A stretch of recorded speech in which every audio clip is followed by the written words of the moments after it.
Hello, everyone. Welcome to the midweek VarsityWA Podcast. I'm Todd Milles, your host. It's a special guest kind of week here on the podcast.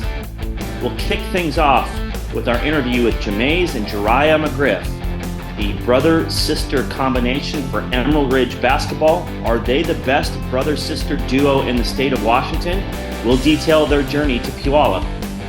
And then we'll have Brooklynn Haywood, the standout Union girls basketball guard who is in pursuit of Haley Van Lith's all-time career scoring record in Washington, on the podcast to talk a little bit about her journey from Alaska, as well as her coach, Gary Milles. Stick around for a great show.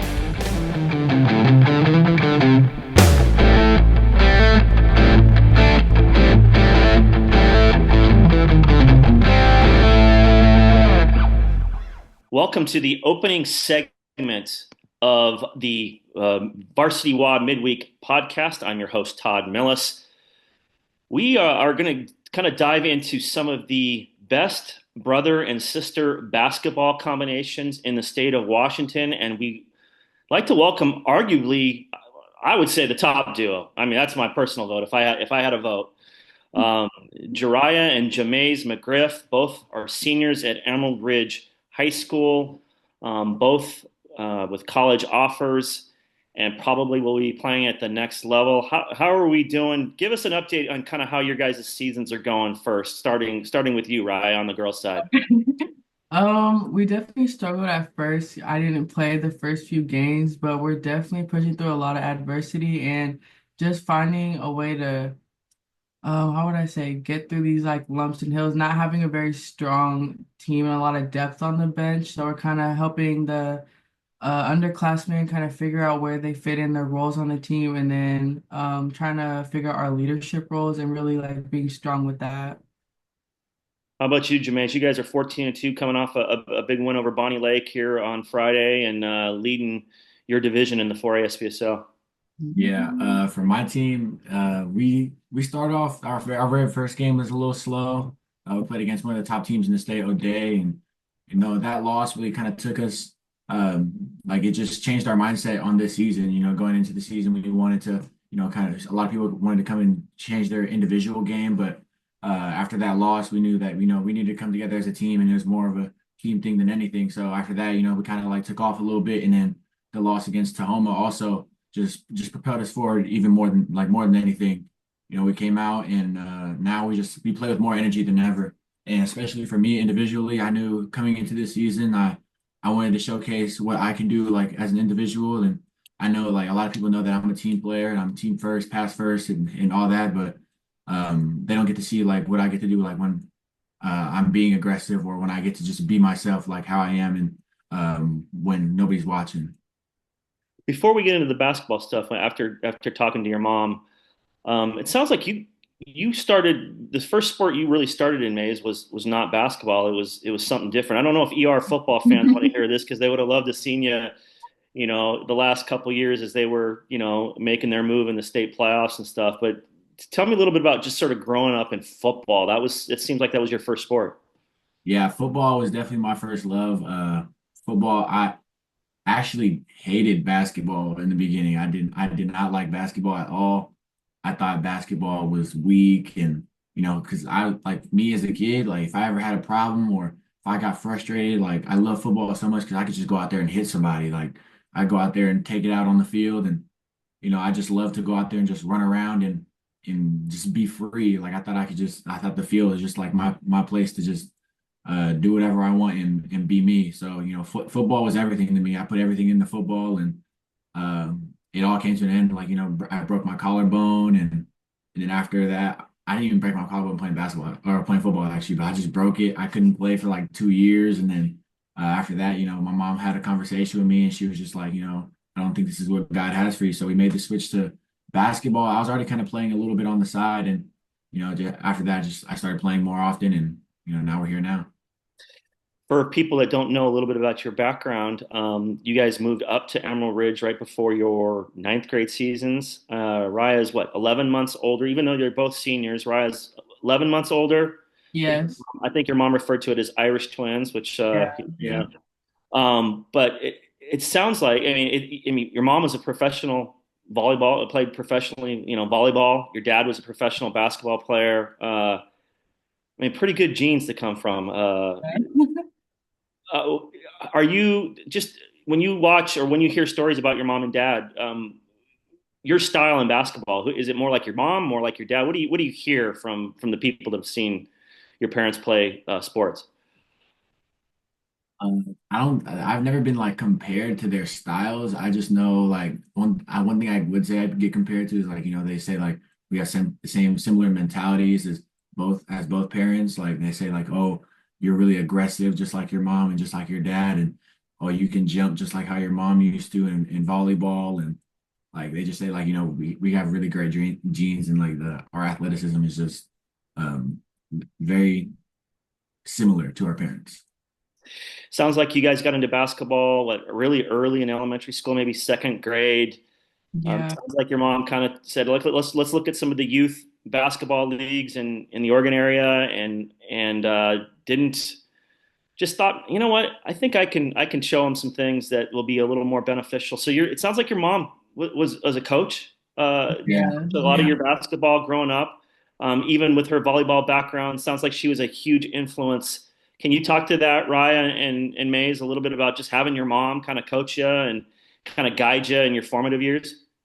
Well, I do want to start. I was like, we're both very blessed that she had like a background with just volleyball alone. Cause not even that, she just had like an athletic experience, like as a player and as a coach. So she kind of knew like both aspects of the game, and that really helped us a lot. She trained us in every position. She didn't like limit us to one position, like just because we're tall, oh, you're gonna train to be a post. It was like we did guard work. We did training, sand work, like all of the above that you could think of, she put us through. So I feel like that just trained us and got us prepared for everything. The thing I really appreciate about both the way you guys play basketball is, you're very defensive minded. Defense is a huge priority for you. You don't mind getting in there doing the dirty work, the rebounds. May, as I've seen you block a lot of shots. Same thing with you, Raya. I mean, you really kind of buy into the team basketball part of this. Where did that? How early in your basketball lives was that sort of instilled in you? I feel like that was like our first year playing because we used to play together. So Yeah. like our coaches, it was just you can't do anything by yourself. Like you're not gonna go 1v1 down the court when you have players that pass to. So it's kind of like if you got a dream, you gotta like help everybody out that's in that dream. Everybody's on the same team. You want to work for everybody that's beside you and not just for yourself. Because once you taking care of people beside you, everything is gonna fall in place for yourself. Yeah, for me, when we used to play together, me and her, we were always like the better players on the team. So, or like at least, Mm. usually the better players on the team. So after like we would go out there, score 20 points each, but like, if our teammates aren't in it, like we still need our teammates. So like we just always taught at a young age, like get your teammates involved as well because you're gonna need them, and you can count on yourself to do what you're gonna do no matter what. But as long as you gotta make sure your teammates are involved and they're going to want to do what you need them to do. I know you come from a very grounded family, very faith-based family. Sort of explained to me that right before you guys moved up here, sounds like there was a flood, a fire that, you guys were sort of scrambling, living in hotels and other houses before you moved up here. I mean, some things that not everybody has to experience. How challenging was that, and how much did basketball or other sports kind of give you an outlet to just kind of get away from maybe some of the things you were doing or having to endure before you moved up here? I feel like for me, it really how do I say this? I looked at basketball differently. Like every game before it was kind of like, oh, I'm good at this. It's fun. I'm gonna keep playing. And then after like all those events started happening, it was like, okay, now I'm playing with a chip on my shoulder. I have a lot of things to prove because a lot of people would think like, oh, they're going through all these things. The last thing these kids should be worried about is playing sports, figure out their lives and stuff. But I feel like basketball was that one thing that we had that was just like peace in our life that we didn't have to worry about anything happening to us, and it was just we could do what we wanted to do and just be happy, always have a smile on our face. and we would play together at the time. So like we always had each other on and off the court. So it was just like even more fun to just be there on the court. Yeah. It Uh, sounds like you have four siblings. Tell me a Yeah. little bit about some of these pickleball games I hear about around. Oh my God. They uh, get so competitive. yeah, well, obviously I'm the best at pickleball in the family. Anyways. So, nobody can really play with me. Like, they don't like playing with me. Like, anytime I'm on a team, it's not fair. Sometimes you can play 1v2 because it's like, it gets like that. That never happened. Boy, the humility just comes through so well there, Jamaize. Yeah. Listen, when if somebody were to tell you that they were going to go to an Emerald Ridge boys basketball game, Raya, and say, "Tell me about Maze's style," how would you describe what people see from him? I mean, obviously everyone sees it differently, but for me, I would say he's very explosive. He sees the court well. His IQ is very high. He really knows his players, like who he's playing with. He knows what they can do, what they can't do, what they're best at. So that's what really makes him an even better player than he really is. He just knows how to work with the people on the court with him. And even in the rough moments in the games, he's always knowing how to pick up the energy, whether it's on the court, on the bench, and he's just that one player that makes it entertaining. Same question to you, Maze, about your sister. I've actually heard a lot of people say that we play very similar, like at least like mentally.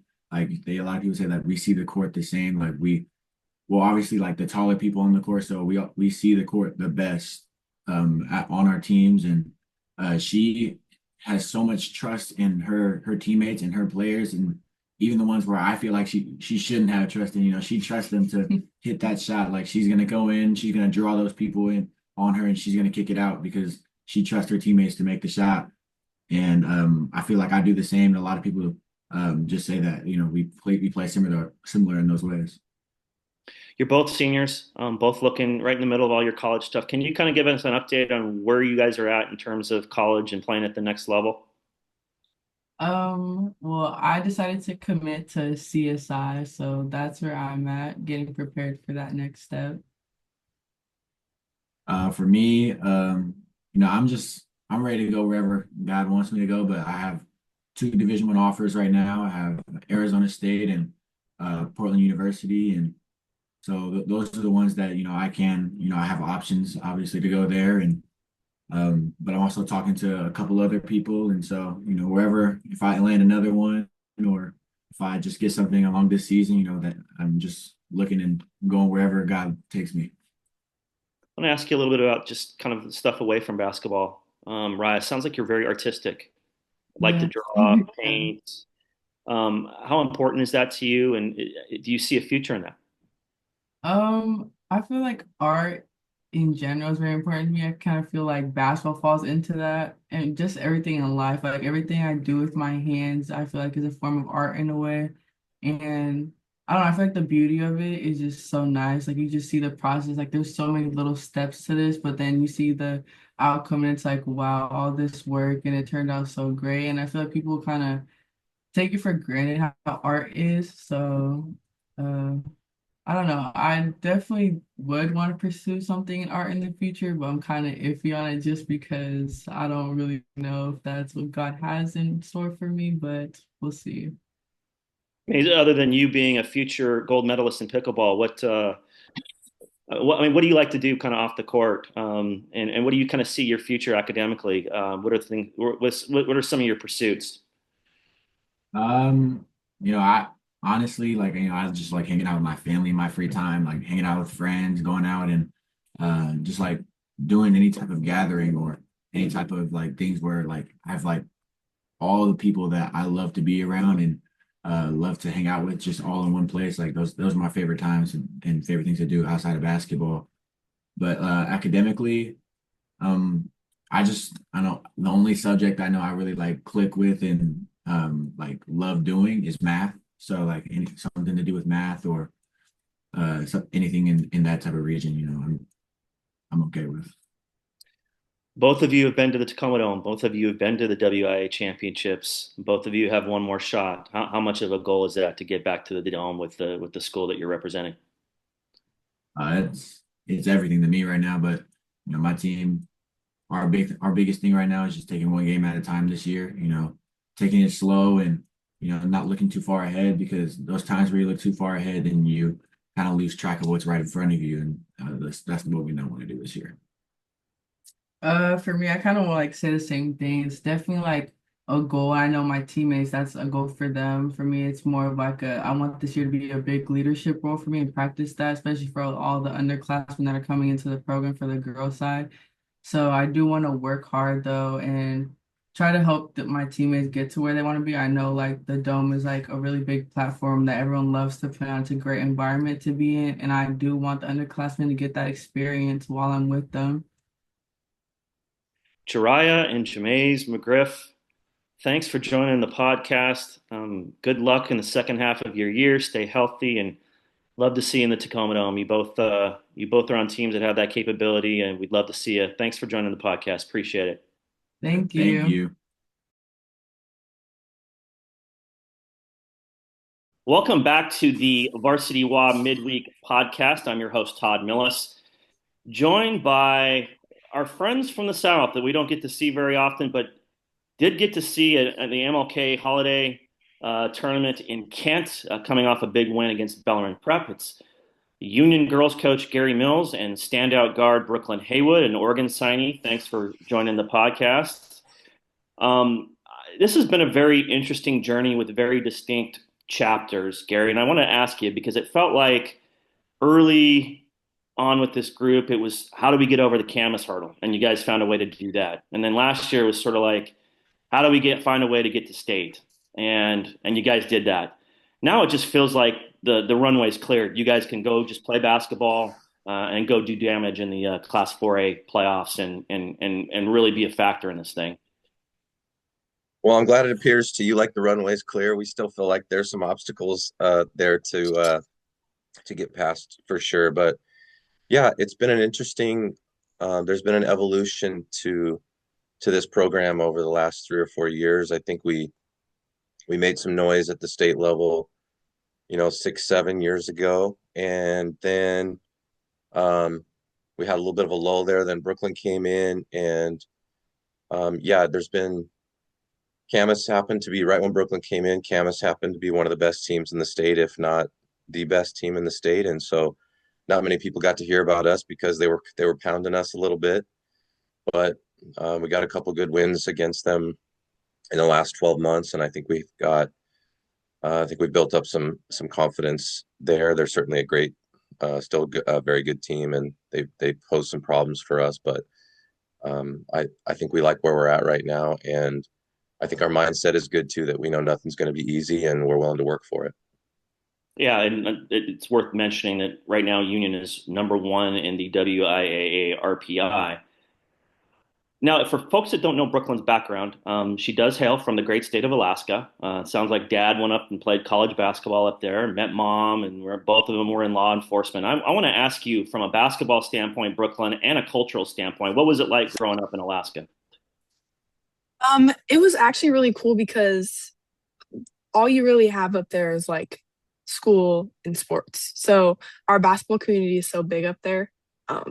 And there's so many different teams, and it's just really cool to be able to like know everybody out there and be able to go get workouts with anybody. And like I worked out with Savia Sellers when she was there, just because our basketball community was so tight that I was able to go out and work out with the best of the best and be around those kind of people. So just like culture wise, it's just a really close, like tight knit community up there. When you found out that you were moving to a new state in Washington, how did you find out, and what was your reaction that you were coming to, the greater Portland area, greater Vancouver area? Yeah, I actually asked my parents if I could, because Matt Comboy was here, who's my godfather and my trainer, and he's just a big part in my basketball journey. So I thought that moving here would help with my recruiting and like just improving all around, and it did. It turned out it did. So it was definitely sad just leaving my sisters and my family, but it turned out for the better. Gary, what do you remember when Brooklyn came through the doors and said, "Hey, coach, I'm going to be your point guard of your basketball team, and we're gonna go win something big"? I just remember that at that point, I've become more well versed in what's going on in the club scene over the last 3 or 4 years, but that wasn't my strength 4 or 5 years ago. And when somebody said that Brooklynn Haywood was coming to our school, I I didn't know who that was, but I got the feeling that I was supposed to know who that was. And a couple YouTube videos later, obviously found, could tell that she was going to be really talented, and her confidence right away. You could just tell by, I don't know that I've had a similar conversation with a 14-year-old than I did with the first time I ever talked to Brooklyn. She just felt like she was 18 and very mature, and had a pretty good idea of the things that she could accomplish at our school. Brooklyn, how long do you think it took for coach and your teammates to kind of figure out what you were about as a basketball player? Um, I'm not sure, but I just know like the minute I started practicing and playing with them, I tried to make an impact, whatever that was. Like as a freshman, obviously it was a little nerve-wracking for me to come into a new state at a new school and um just like kind of join their team like that. But they welcomed me really well and I felt at home when I first came. So it kind of came natural to me to just start playing with them and doing what I do. I think one of the cool things about your season is you got to go play a couple games and take a trip back to your home state of Alaska.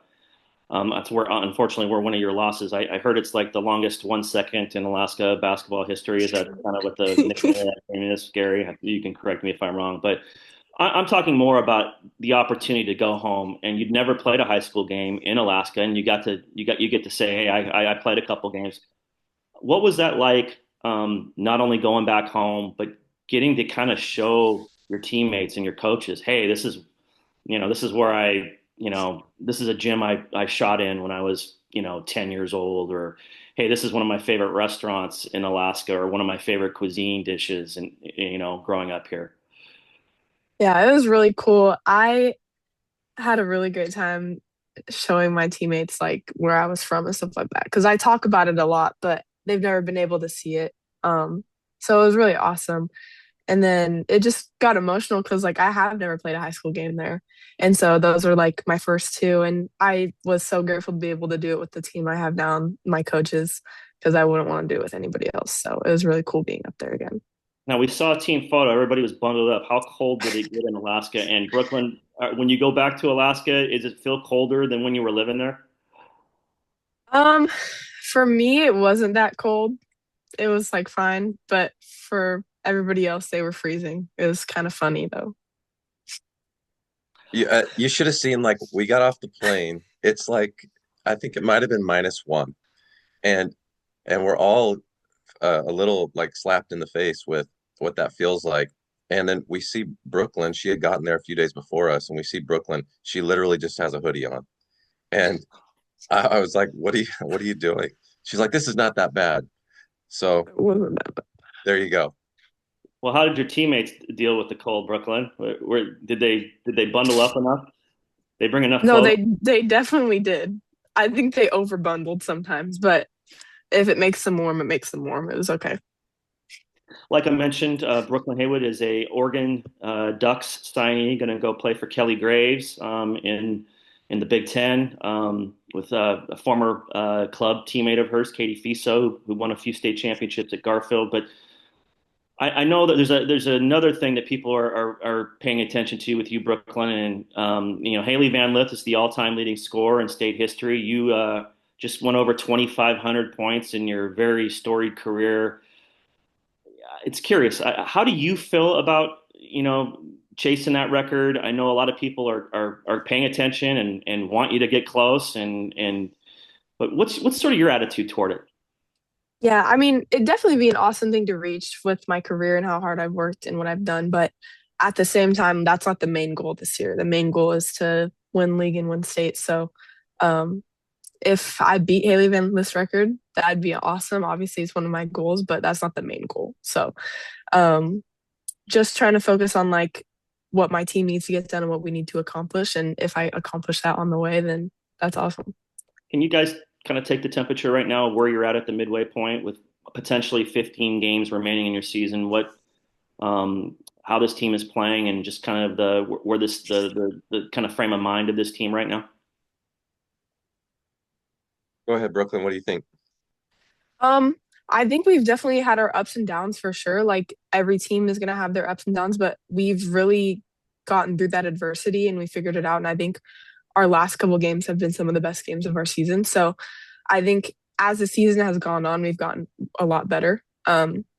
Obviously there's still things that we have to work on and get better on and tweak, but our progression throughout the season has been really awesome. And I'm really excited to see how that keeps going. Yeah, and I would totally agree. And I just think that we've talked amongst our group about how over the last few years we've been thought of as a good team with a great scorer on that good team, but we've constantly been trying to chase great and to earn people's respect as a team that can win big games and can go deep in a tournament. And so we still feel like we have a lot to prove. And anytime you have a team that feels that way, I feel like they're dangerous. One of the most exciting teams in the state of Washington. I would encourage folks that haven't seen Union, Brooklynn Haywood, Gary Milles, even on the bench, a really fun team to watch. Get out and watch the Union Titans, the number one team in the Class 4A RPI. Brooklynn, Gary, appreciate you joining the podcast. Best of luck entering the home stretch, and we'll get. All right. Thanks for everything you do, Thank Todd. you. Appreciate you.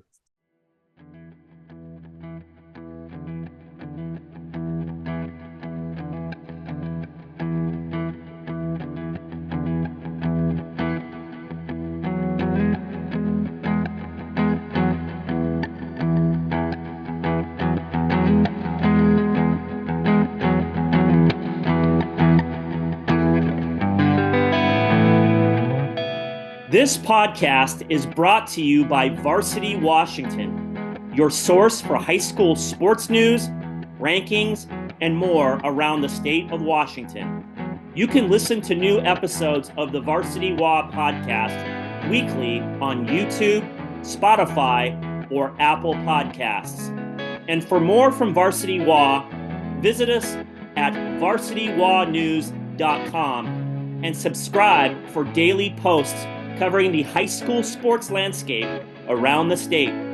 A special thank you to our guests on this episode and to Carl Johnson and Matt Bueller of the Portland-based band Edith and Axon for providing the music you hear at the beginning and end of this podcast each week.